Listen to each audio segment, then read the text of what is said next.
அனைவருக்கும் உயிர்த்த இயேசுவில் உயிர்ப்பு நல்வாழ்த்துக்களை தெரிவித்துக் கொள்கிறேன். Praise the Lord. Praise the Lord. Hallelujah. Hallelujah. Praise the Lord. Praise the Lord. Hallelujah. Hallelujah. அன்புக்குரியவர்களே, இயேசுடைய இந்த உயிர்ப்பு நமக்குள்ளே ஒரு தாக்கத்தை தர வேண்டும். அது முதல்ல என்ன தாக்கம் அப்படின்னா, இயேசுவே ஆண்டவர் என்று நாம் விசுவசிக்கிறோம். ரோமையர் 1:2-4 வரை வாசிக்கிற போது, ரோமையர் அதிகாரம் 1 இறை வார்த்தைகள் 2-4 வரை வாசிக்கிற போது, நற்செய்தியை தருவதாக கடவுள் தம் இறைவாக்கினர் வழியாக ஏற்கனவே திருமறை நூலில் வாக்களித்திருக்கிறார். ஆகவே நற்செய்தியை தருவதாக கடவுள் இறைவாக்கினர் வழியாக ஏற்கனவே முன்னறிவித்திருக்கிறார், வாக்களித்திருக்கிறார். இந்த நற்செய்தி அவருடைய மகனை பற்றியதாகும். இந்த நற்செய்தி எல்லாமே யாரை பற்றியது? இயேசு கிறிஸ்துவை பற்றியது, அவருடைய மகனை பற்றியதாகும். இவர் இறந்து உயிர்த்தெழுந்ததால் இந்த உண்மை நிலைநாட்டப்பட்டது. ஆகவே அந்த மகன் இயேசு கிறிஸ்து அவர் இறந்து உயிர்த்தெழுந்ததால் இந்த உண்மை நிலைநாட்டப்பட்டது. அவரே நம் ஆண்டவர் இயேசு என்று சொல்லப்படுகிறது. இயேசு இந்த உயிர்ப்பு நமக்கு என்ன ஒரு முதல் தாக்கத்தை கொண்டு வருது அப்படின்னு சொன்னா, இயேசுவே ஆண்டவர் என்று நாம் விசுவசிக்க வைக்கிறது. இந்த உயிர்ப்பு நம்மை விசுவசிக்க வைக்கிறது. இந்த உலகில் வெறுமையான கல்லறை ஒன்றே ஒன்றுதான் இந்த உலகத்தில் இருக்கிறது. வெறுமையான கல்லறை. ஒருவரை கல்லறையில் வைத்த பிறகு அது இன்னும் வெறுமையாக இருக்கக்கூடிய ஒரே கல்லறை, அது யாருடைய கல்லறை? இயேசு கிறிஸ்துவுடைய கல்லறை தான். அவர் உயிர்த்து விட்டார். இயேசு உயிர்த்து விட்டார். ஆக 1 கொரிந்தியர் 15:14 வாசிக்கிறோம், இயேசு கிறிஸ்து உயிருடன் எழுப்பப்படவில்லை என்றால் நாங்கள் பறைசாற்றிய நற்செய்தியும் நீங்கள் கொண்டிருக்கிற நம்பிக்கையும் பொருளற்றதாகிவிடும். எல்லாமே வீண், பொருளற்றதாகிவிடும். இயேசு கிறிஸ்து என்ன செய்யவில்லை என்றால், அவர் உயிர்த்தெழவில்லை என்றார். ஆகவே இயேசு கிறிஸ்து உயிர்த்தார். இந்த உயிர்ப்பின் மூலமாக எனக்குள் ஏற்பட்ட முதல் தாக்கம் என்னன்னா, இயேசுவே ஆண்டவர் என்று நான் என்ன செய்கிறேன்? நம்புகிறேன். இயேசுவே ஆண்டவர் என்று நம்புகிறேன். இரண்டாவது தாக்கம் என்ன அப்படின்னா, இயேசுவின் உயிர்ப்பு இயேசுவே ஆண்டவர் என்பதை வெளிப்படுத்துகிறது. இரண்டாவதாக இயேசுவின் உயிர்ப்பு இயேசு ஏற்கனவே கூறிய வார்த்தைக்கு நம்பகத்தன்மையை அளிக்கிறது. இயேசு சொன்னார், ஏற்கனவே சொல்லி இருக்கிறார். இதோ இந்த கட்டடத்தை இடித்து விடுங்கள், 3 நாளிலே நான் கட்டி எழுப்புவேன் என்று சொன்னார். அது எந்த கட்டடத்தை, எதை சொன்னார்? அவருடைய உடலாகிய அந்த ஆலயத்தை சொன்னார். அதை போல என்ன செஞ்சாங்க? இயேசுவை அடிச்சாங்க, உதைச்சாங்க, ஏளனம் செஞ்சாங்க, காரை உமிழ்ந்தாங்க. அவங்க என்ன செஞ்சாங்க? சிலுவையில் அரைஞ்சாங்க. இதோ கல்லறையிலே அடக்கம் செஞ்சாங்க. கல்லறிப்பட்டு கடிபட்டு தின்னப்பட்ட அந்த ஒரு மாங்காய், அந்த விதையை எடுத்து தூக்கி எறிஞ்சிடுவோம். அது எரிந்து சில நாட்கள் கழித்து என்ன செய்யும்?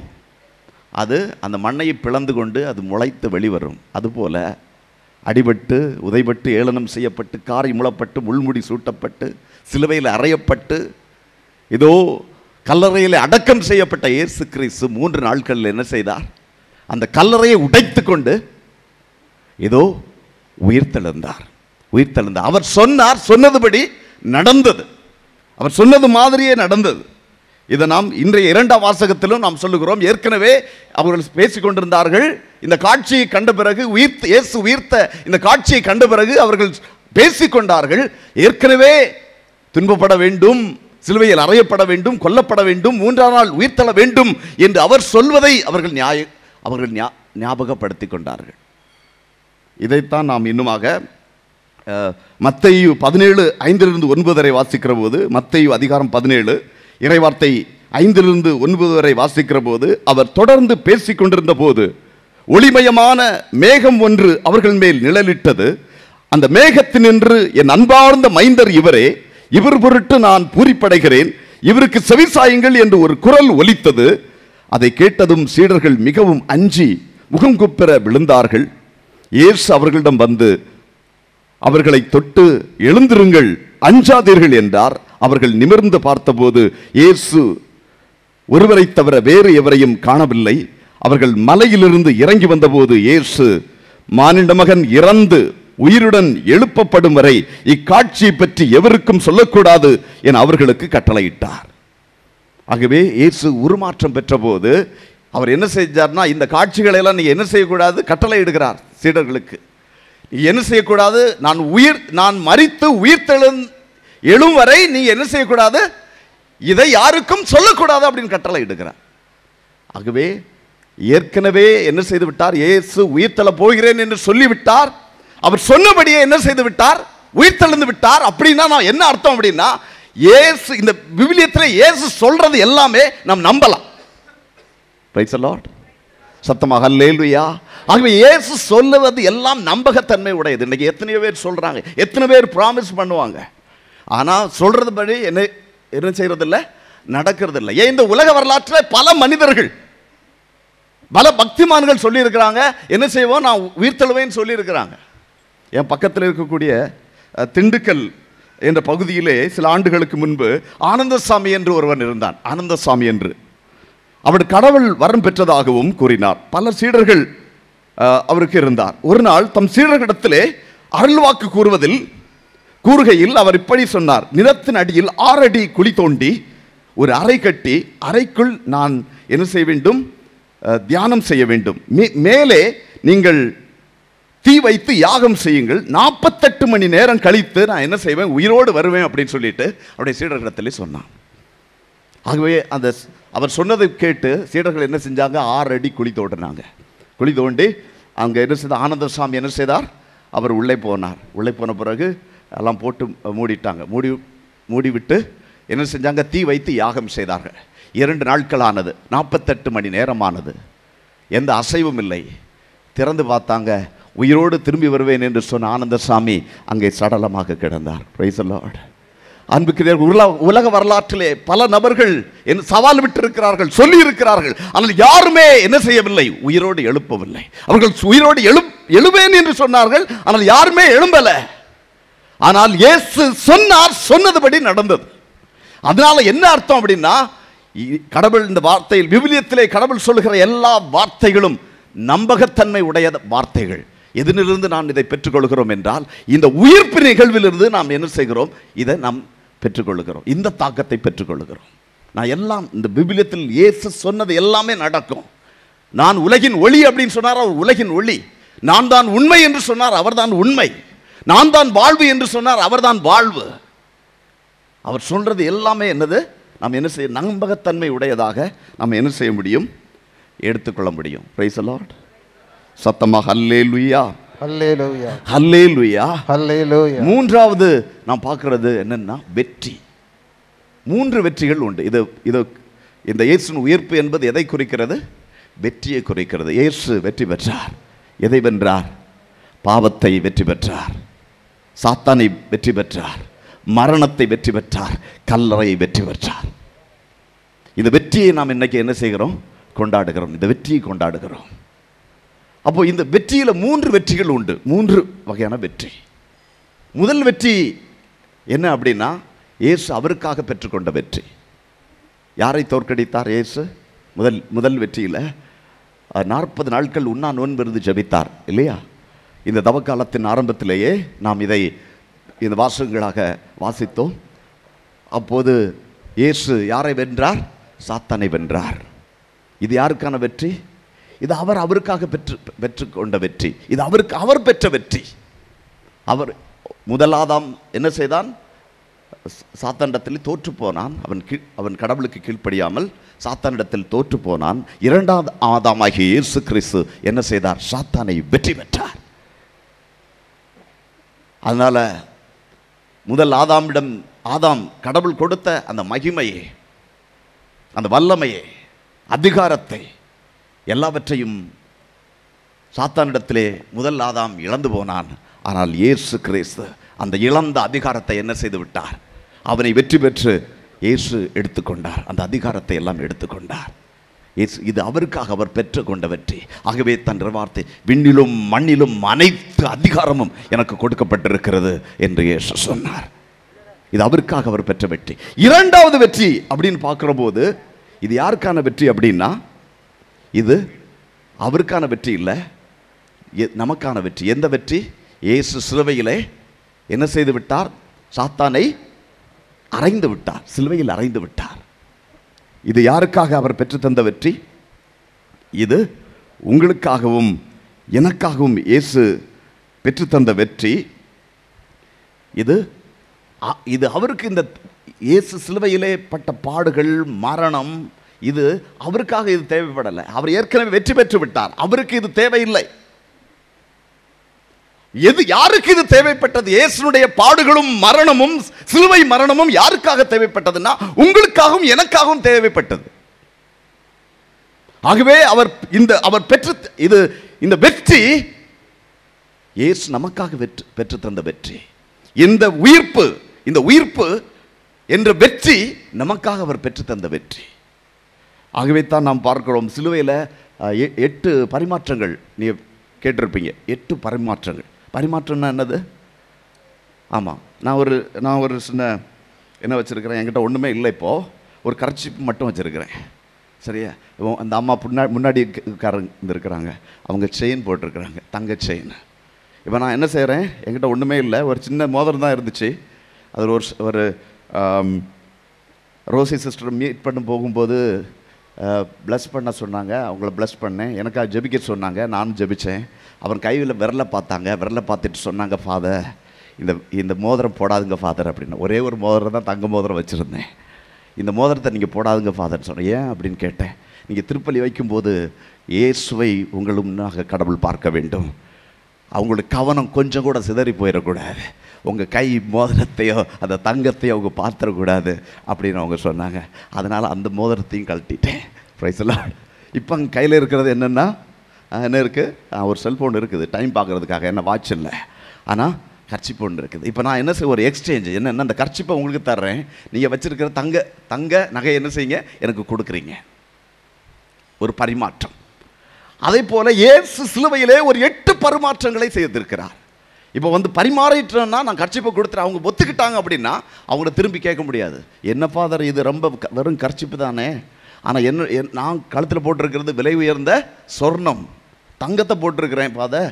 அப்போ ஆனால் நீங்கள் அக்ரி பண்ணிட்டீங்க, முடிவு பண்ணிட்டீங்க, எக்ஸ்சேஞ்ச் பண்ணிட்டீங்க, அப்புறம் என்ன செய்யக்கூடாது, திரும்பி கேட்க முடியாது. அல்லேலூயா. ஆக அன்புக்குரியவர்களே, இயேசு சிலுவையில் நமக்கு 8 பரிமாற்றங்களை செய்திருக்கிறார். அவர் என்ன செய்திருக்கிறார் அப்படின்னா,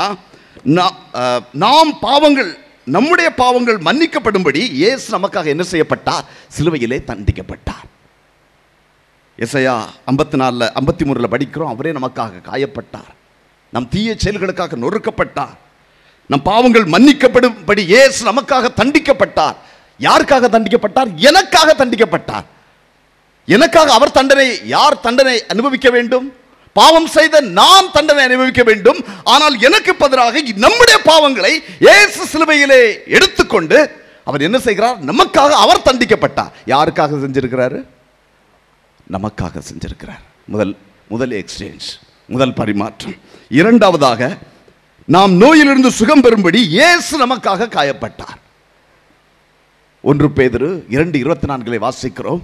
அவரே நம் பிணிகளை சுமந்து கொண்டார், அவருடைய தழும்புகளால் நான் சுகமானேன். யாருடைய தழும்புகளால்? அவருடைய தழும்புகளால் நான் சுகமானேன். அப்போ நம்முடைய நோய்களை என்ன செய்கிறார்? அவர் சுமந்து கொண்டார், அவர் எடுத்துக்கொள்கிறார். நமக்கு என்ன கொடுக்கிறார்? அவர் சுகத்தை கொடுக்கிறார், நமக்கு கொடுக்கிறார். இது மரணத்தின் மூலம் அவர் நமக்கு எதை கொடுக்கிறார்? அவர் நமக்கு சுகத்தை கொடுக்கிறார். மூன்றாவதாக, நாம் நீதிமான்கள் ஆகும்படி இயேசு நமக்காக என்ன செய்தார்? பாவமானார் என்று வாசிக்கிறோம். 2 கொரிந்தியர் 5:21 வாசிக்கிறோம். நாம் நீதிமான்கள் ஆகும்படி இயேசு நமக்காக என்ன செய்யப்பட்டார்? இதோ அவர் நமக்காக பாவமானார். அவர் சிலுவையிலே நமக்காக பாவமாயிருக்கிறார். எதற்காக?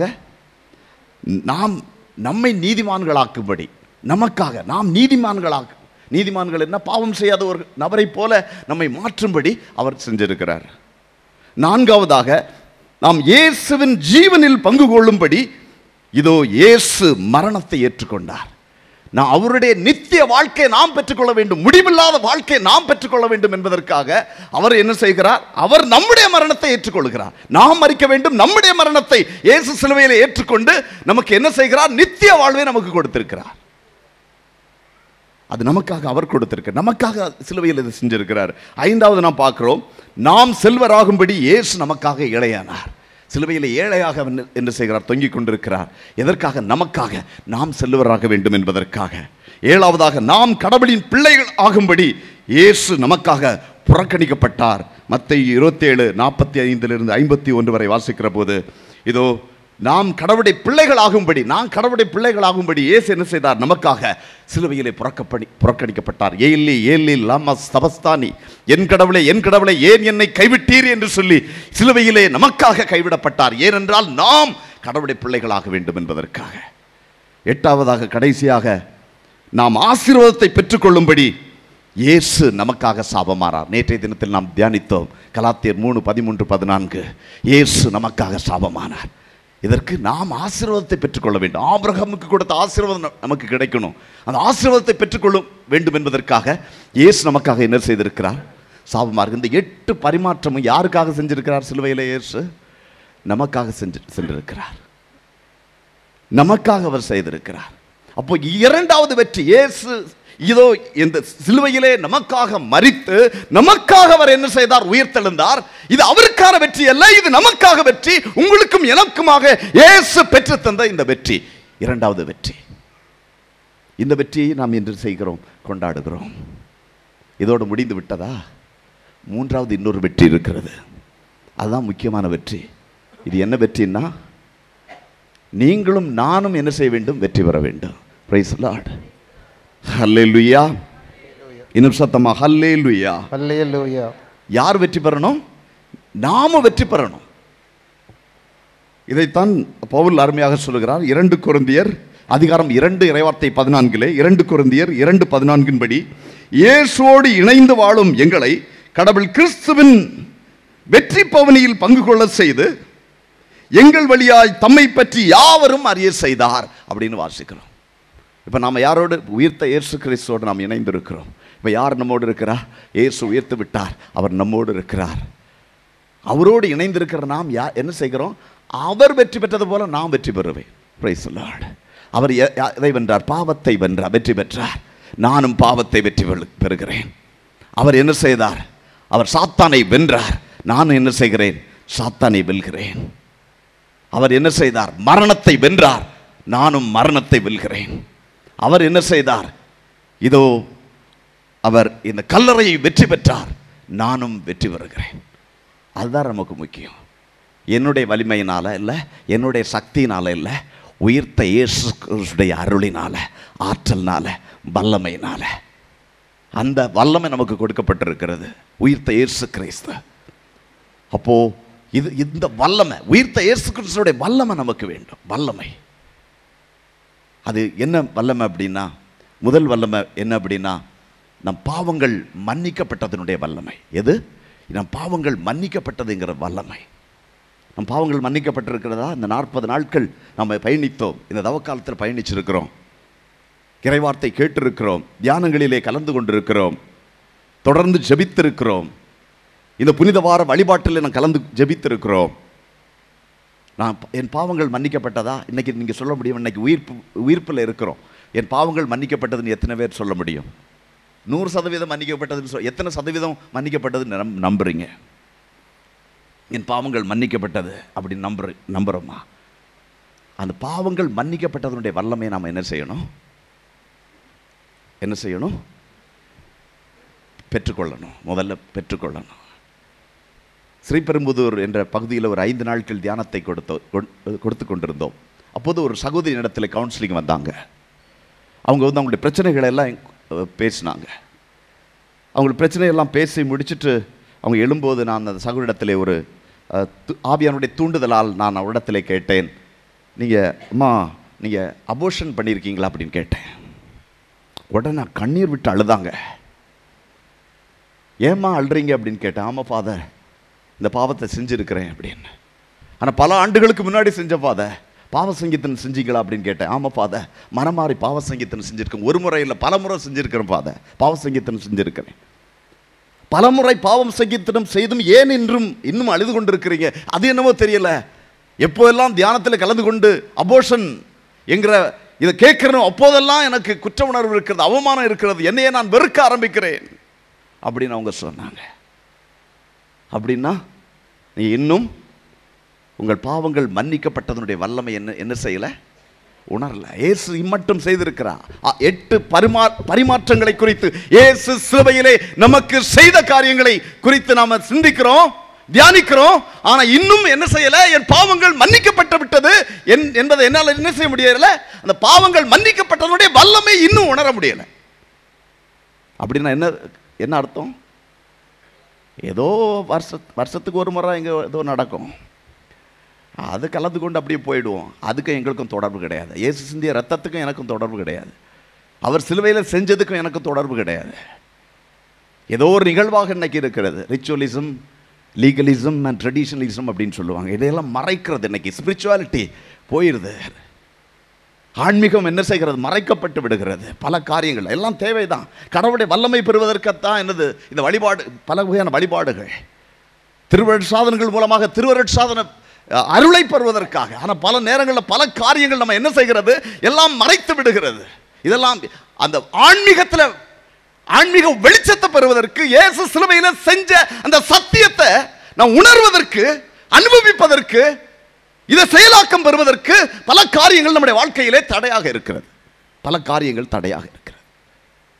எது முக்கியம் அதை விட்டுருவோம், மீதி எல்லாத்தையும் பிடிச்சி தொங்கிட்டு இருப்போம். கலாச்சாரம் தொங்கிட்டு இருப்போம். அந்த காலத்தில் எங்கள் முன்னோர்கள் இப்படித்தான் செய்தாங்க, இப்படித்தான் செய்யணும் அப்படின்னு சொல்லிட்டு அதே பிடிச்சி தொங்கிட்டு இருப்பாங்க. எது முக்கியமாக அதை விட்டுருவாங்க. இப்படி தான் பண்ணணும், இப்படி தான் பண்ணணும். ஒரு இது மாத்திரம், இந்த முழுகத்திரி கீழே இருக்கக்கூடாது, மேலே தான் இருக்கணும். கொஞ்சம் அசைஞ்சிருக்கும், அப்படி இருக்கக்கூடாது, இப்படி தான் இருக்கணும், சரியாக இருக்கணும். அதுக்கே சண்டை போட்டுருவாங்க 2 பேர். ஒருத்தன் சொல்லுவான் அது அங்கே இருக்கணும்னு, ஒருத்தன் சொல்லுவான் இது இங்கே இருக்கணும் அப்படின்னு. ரிச்சுவலிசம் அதுதான் எல்லாம் அதிலே பிடிச்சி தொங்கிட்டு இருப்பாங்க. எது முக்கியமாக அதை விட்டுருவாங்க. இதுக்கு தான் தேவையில்லாத சண்டை நடக்கும். நீங்கள் நிறைய ஆலயத்தில் பார்த்துருக்குறேன். ஒருத்தர் சொன்னார், நான் கொடுத்து வாங்கி வச்ச சிறுபம் அப்படின்னு. நான் வாங்கி வச்ச சிறுபம் எங்கே வச்சோம் அந்த இடத்துல அப்படியே இருக்கணும் அப்படின்னு. ஏன்னா அடுத்த சாமியார் வந்து என்ன செஞ்சிடார், அதை இன்னொரு இடத்துல மாற்றிக்கிட்டார் அப்படின்னு. ஏன்னா இது முறைப்படி அப்படி தானே இருக்கணும், முற்காலத்திலிருந்து அப்படி தானே இருக்கும், இப்போ அப்படி தானே இருக்கணும். இதை பிடிச்சி தொங்கிட்டு இருப்பாங்க. ஆனால் எது முக்கியமாக அதை விட்டுருவாங்க. Price the Lord. சத்தமா ஹல்லேலூயா, இன்னும் சத்தமா ஹல்லேலூயா. அப்ப இயேசு கிறிஸ்து மரிச்ச அப்போ அவர் எதுக்காக நம்மை தூய்மையாக்கி இருக்கிறார், அவருடைய ரத்தத்தால் நம்மை கழுகி இருக்கிறார். அவருடைய பரிசுத்த ரத்தத்தை நான் அந்த சகோதரியை பார்த்து சொன்னேன், நீ என்ன செய்ய, உங்களுடைய நம்பிக்கை குறைவு தான் காரணம். நீ ஏற்கனவே பலமுறை பாவ சங்கீதம் செஞ்சிட்டீங்க, கடவுள் மன்னிச்சிட்டாரு. உங்கள் குறை என்னன்னா நீங்க இதை நம்பணும், அதுதான் முக்கியம். இயேசு சிலுவையில் செஞ்சதை நீங்க நம்பணும், அதுதான் முக்கியம். இதை நம்பணும். அதனால நீங்க என்ன செய்யுங்க, அதனுடைய சில வசனங்களை எடுத்து கொடுத்தேன். ஏன்னா கடவுளுடைய வார்த்தை சொல்வது எல்லாம் சத்தியம் இல்லையா? Price the Lord. அவர் சொல்வது அப்படி, அவர் சொல்வது என்னது, அவர் சொன்னார் நான் உயிர் தெழுவேன் சொன்னார், உயிர் தெழுந்தார். அப்ப அவர் சொன்னது எல்லாமே நம்பலாம். அதுதான் உண்மை. உண்மை அறிந்தவர்களாக இருப்பீர்கள், உண்மை உங்களுக்கு விடுதலை தரும். யோவான் 8:32 படி உண்மை உங்களுக்கு விடுதலை தரும். எது உண்மை? இயேசு சொல்வதெல்லாம் உண்மை. அவர் சொன்னார் உயிர் தெழுவேன் சொன்னார், உயிர் தெழுந்தார். அப்ப அவர் சொல்றதெல்லாம் நம்பலாம். இறைவார்த்தை உங்களுக்கு என்ன சொல்லுகிறது?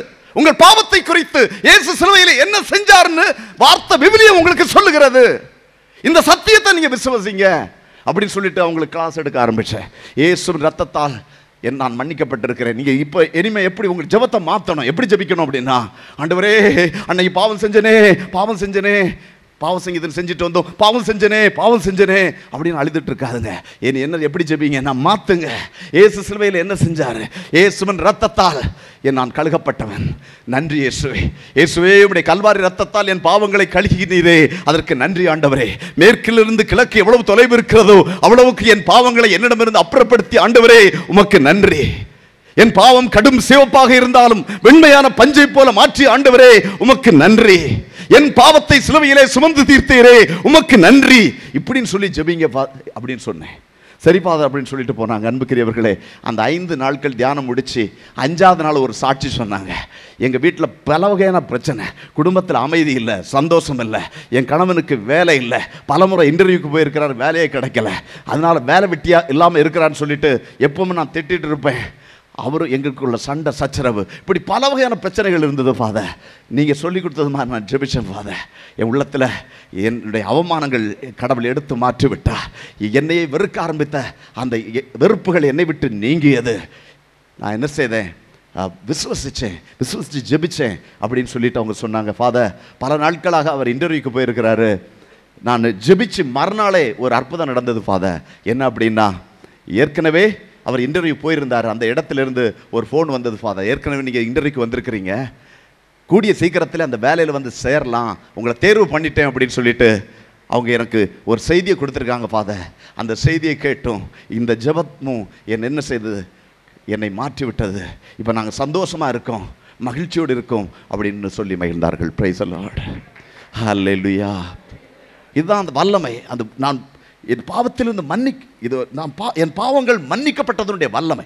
ஏன்னா பாவங்களிலிருந்து நான் மன்னிக்கப்பட்டதனுடைய வல்லமை இருந்தாதான் பாவத்தை எதிர்த்து நிற்கிற வல்லமை எனக்கு உண்டாகும். ஹல்லேலூயா. சத்தமா ஹல்லேலூயா, ஹல்லேலூயா. இல்லைன்னா என்ன ஆகும், நான் பாவத்திலே இருக்கிறேன் அப்படின்னு சொன்னா பாவத்தை எதிர்த்து நிற்கிற வல்லமை எனக்கு இருக்காது. ரெண்டாவது ஒரு வல்லமை, பாவத்தை எதிர்த்து நிற்கிற வல்லமை. இனிமே எந்த பாவம் வந்தாலும் என்னால், நான் இப்போ பாவி இல்லை, கடவுளுக்கு ஏற்புடைய பிள்ளை, அவருடைய மகன், அவருடைய இரத்தத்தால் கழுகப்பட்டிருக்கிறேன். இந்த ஒரு உணர்வில் இருக்கும்போது, என் பாவங்கள் மன்னிக்கப்பட்டதனுடைய வல்லமை நான் உணரும் போது, பாவம் வந்தாலும் எதிர்த்து நிற்பேன். ஹல்லேலூயா. நேற்று என்ன செஞ்சோம் அப்படின்னா, அந்த வெஸ்ட்மெண்ட் போட்டிருந்தேன் இல்லை, சிகப்பு நிறம் வெஸ்ட்மெண்ட் போட்டிருந்தேன். ரொம்ப நேரம் நின்னதுனால வேர்வையினால் என்ன செஞ்சிருச்சு, அந்த அந்த வெஸ்ட்மெண்ட்டில் இருந்த கலர்லாம் என்ன இருந்துருச்சு, என்னுடைய அங்கியில் வந்துருச்சு. என்னை இந்த அங்கி 1 மாதத்துக்கு முன்னாடி தான் தச்சு புதுசாக போட்டிருக்கிறேன். நல்லா வாஷ் பண்ணி அயன் பண்ணி போட்டுட்டு வந்தேன். ஒன்று தான் இங்கே கொண்டு வந்தேன். அதனால் அது என்ன ஆயிடுச்சு, கரை ஆயிடுச்சு அப்படின்னு சொல்லிட்டு நைட்டே போய் என்ன செஞ்சேன், சோப் போட்டு கழுவுனேன், போகலை. அப்புறம் என்ன செய்வேன், சோப் போட்டு கழுவி போகலையா, எலுமிச்சம்பழம் கொடுங்க அப்படின்னு சொன்னேன். எலுமிச்சம்பழம் சாரெல்லாம் போட்டு கழுகி காய போட்டு இன்னைக்கு போட்டு வந்தாச்சு. ஹல்லேலூயா. ஏன்னா அழுக்காக இருந்துச்சுன்னா, ஏற்கனவே அழுக்காக இருக்குது, வேறு எக்ஸ்ட்ரா வச்சுருக்கிறேன் அப்படின்னு என்ன தூக்கி போட்டுட்டு நான் பாட்டு போயிட்டே இருப்பேன். ஏன்னா புதுசு வெள்ளையாக இருக்கு. நான் யார், இயேசு ரத்தத்தால் கழுகப்பட்டிருக்கிறேன். இப்போ நான் பாவி அல்ல, என் பாவத்தை கடவுள் மன்னித்து விட்டார், அவருடைய கல்வாரி ரத்தத்தால் என்னை கழுகி விட்டார். நான் அவருக்கு ஏற்புடைய பிள்ளையா இருக்கிறேன், நான் புதுப்பிறப்பா இருக்கிறேன். இப்போ இந்த உணர்வு இருக்குன்னா, இந்த வல்லமை எனக்குள்ள இருக்கும்போது பாவத்தில் நான் உட்கார மாட்டேன். அழுக்கு ட்ரெஸ் போட்டுட்டு வந்திருந்தேன், நான் என்ன செய்வேன், எந்த அழுக்குலையும் போய் உட்காந்துருப்பேன். ஆனால் நல்ல நீட்டாக வாஷ் பண்ணி அயன் பண்ணி அங்கி போட்டு வந்தேன்னா எங்கேயும் உட்கார மாட்டேன், பார்த்து தான் உட்காருவேன். எந்த அழுக்கம் ஒட்டிடக்கூடாது அப்படின்னு பார்த்துக்குவேன். Price the Lord. அதனால் நம் பாவங்கள் மன்னிக்கப்பட்டதனுடைய வல்லமை உணர்ந்தாதான் என்ன செய்ய முடியும், பாவத்தை எதிர்த்து நிற்கிற வல்லமை எனக்கு உண்டாகும். Praise the lord. ஹல்லேலூயா.